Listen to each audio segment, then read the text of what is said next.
stay over here, even though I'm a walker, I tend to walk around when I talk, but I don't wanna have to carry a mic, so I'm just gonna stay here. So if I walk away, tell me, get your butt back over here. This is gonna be a little weird and a little cumbersome because I can speak to what I do in my SIS, but it's not gonna be what you're gonna do in your SIS, so I don't wanna be SIS specific.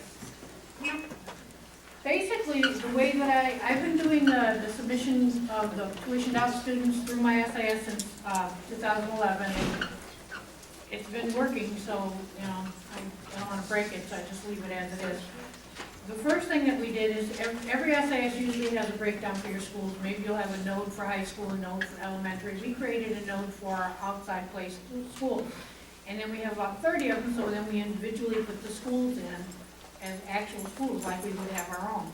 I set the calendar up to go from July 1 through June 30th because their calendars never agree with our calendars. So that way, regardless of what day they give us attendance or enrollment, it'll be in that calendar. I don't put in the individual private place or the outside place calendars into my SIS. I just give it a generic all year long. I also put in district of service would be my CTD, but in whatever your school setup is for your SIS, if you have an alternate CTDS, that's where you put in the CTDS for the private school. Am I going too fast? Okay, I'm seeing no, so. I don't put in address information or phone number or any of that because nobody really accesses those schools. It's just a place where I can hold the data so I can send it up. But the parent organization, if you have that type of a setup in your system, would be the outside place schools, and then you list individual ones. In the actual school setup, I just give it 2 semesters because that works for me because some of these kids leave at the end of the semester and new kids come in. You can make them a year-long course or year-long school if you wanted to. It really doesn't matter. It's what you prefer when you do your term setups. And I, of course, specify the grades that I would serve. I make them a period attendance school. And then when I actually set up the kid, let's say I enroll the kid, put all his data in, the SPED department puts the SPED stuff in, then I go back and I set up a dummy schedule for the kid. I don't use a bell schedule. I use a default setting of 60-minute periods, and I just give them a class that goes from period 1 to 4, each period being 60 minutes, because we pay for a 1.0 contract for this kid, so that's all I can claim is a 1.0, and that gives me the 1.0. Okay so far? Okay, so first of all, and I just put, I might have, on any given year, we have anywhere from 86 to 100 of these kids in my district.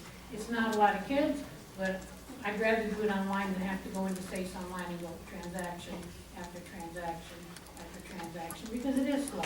It is time consuming. Then when the private school sends us their attendance, we can just go into period attendance and put whatever they gave us, excused, absence, whatever, we just put in the period attendance. And when I actually send up the transactions, I'm only sending up enrollments, withdrawals, if there's re-enrollments. I send up summer transfers on them because we in our district, we roll these kids over. So that if he was at, say, ACES last year and finished the year, we're gonna roll him to ACES again this year, they're gonna restaff him and IEP, and if he doesn't stay, then they'll do what we call a delete, and we won't send him up. But if he actually went somewhere else, we'll send up a summer transfer on him. Send up absences and SPED needs. I don't send up any other needs other than SPED. Nothing else goes up. However, I do notice that when I go in and look at my NCLB counts at ADE, they will have free lunch in there, and it's not us putting it in, so I don't know if they're doing it in the private school because it's showing up with us. But if you don't have anything labeled in your system, and you include that, because if I'm uploading all my schools together, right, and I just don't have those kids marked with any ELL or any other needs, I should be able to still submit them with all my other kids. It's just they won't go up with any information, correct?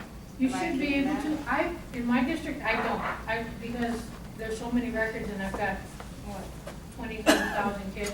This is a small piece of the pie, but these are my problem schools. Because a lot of times, these are my lessons learned type things. If you don't have your dependencies set up at ADE correctly, or if you've got this CTDS with got the kid in this school with this CTDS, and you do all your private schools together, the whole file kicks out. And I've had a lot of problems when they, I think it was when they put from Park to Oasis, we had some problems there getting it to go up right. Then when we added the school we have Excel at South Mountain High School, so we had to add a new one for that. And we couldn't get the CTDS right between us and ADE to save our lives for about 2 months. It's finally right. That's one of the big things is that if you look at, and I'm sure all of you that do tuitioned out students have noticed that if you look at your list of schools in SDDI and you look at your list of schools in SACE Online, they are not the same schools. I'm sure you've noticed this, that you've got schools in your list. It's just, it is what it is. They're not going to be in both places. But if you do submit them through your SIS, they will show up in SDDI. And they will also show up in SACE Online. Again, the calendars, I just set them to go from July to June 30th, July 1, June 30th.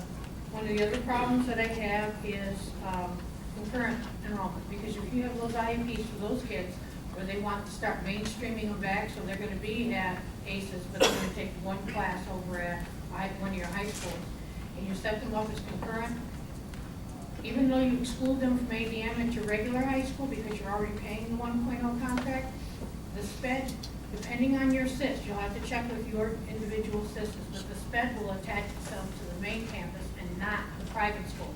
So that becomes a problem. And in my district, if you set them both up as concurrent schools, you probably alleviate the problem, but in my district, we can't do that. We can only have specific schools be listed as concurrent. So that's one of the problems that I've had with this. I have to be careful with the SPED, depending on how these kids are. But luckily, I only have less than 5 of those kids a year that are getting mainstream. So I don't have a lot of that problem. But if you have that scenario, it could affect their SPED needs. I don't know if I have anything else to add. I just, set them up to go submitting the minutes. So, yes, ma'am. You two, what type of grading do you do, and do you submit them for SDCC? No, they are not submitted for SDCC because we don't have control of what classes they're taking or what grades they're getting.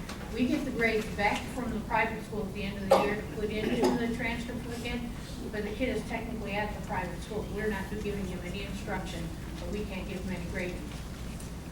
We just take what the private school gives us. Put that in your And we put them in the transcript for that kid, yes, manually. Anything else? Yes.